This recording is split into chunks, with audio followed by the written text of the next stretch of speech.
I know what you're thinking, and yes, I am riding a 12-foot, 1-ton jackalope, and what's even cooler is it just came home from Burning Man. So it's all stainless steel, except for the saddle, and then the eyeballs are hand-blown glass from a guy in Townsend. This is Clinton Lesh, a full-time sculptor. He made the massive jackalope you see here. Born and raised on a ranch in southeast Montana, he's had his hands on welding materials since he was young.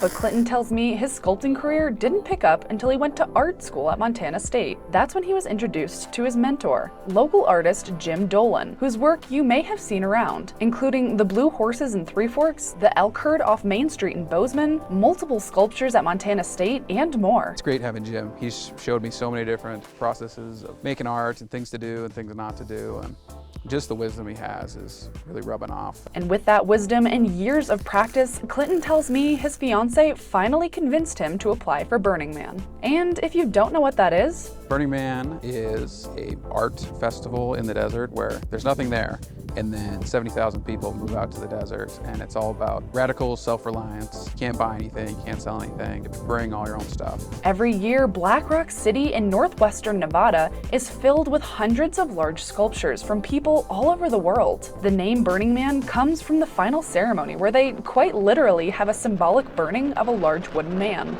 Clinton tells me artists are able to apply for the Burning Man art grant to help build their sculptures. There's about 700 people who apply, and then I think 160 get grants, and they give out about $3.5 million.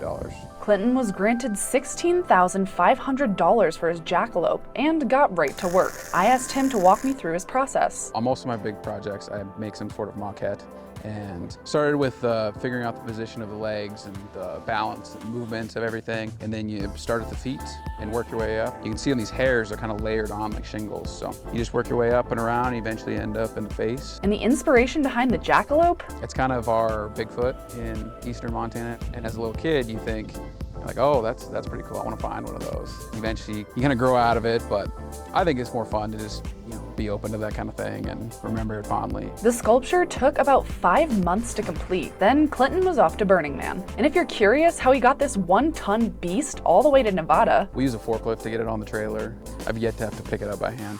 Clinton tells me the jackalope was a hit at Burning Man. As you can see, folks were lining up to ride the sculpture. In fact, it made the front page of San Francisco News. Between the lights he installed through this cleverly placed trapdoor and the sculpture itself being something of a jungle gym, Clinton tells me, this piece is definitely kind of the pinnacle of my art career so far. It's kind of taken a little piece from my whole life, which is really, really special to me. And although this jackalope may be priceless to Clinton, it is for sale. If you want to know more about Clinton and his work, visit our website. In Belgrade, Cassidy Powers, MTN News.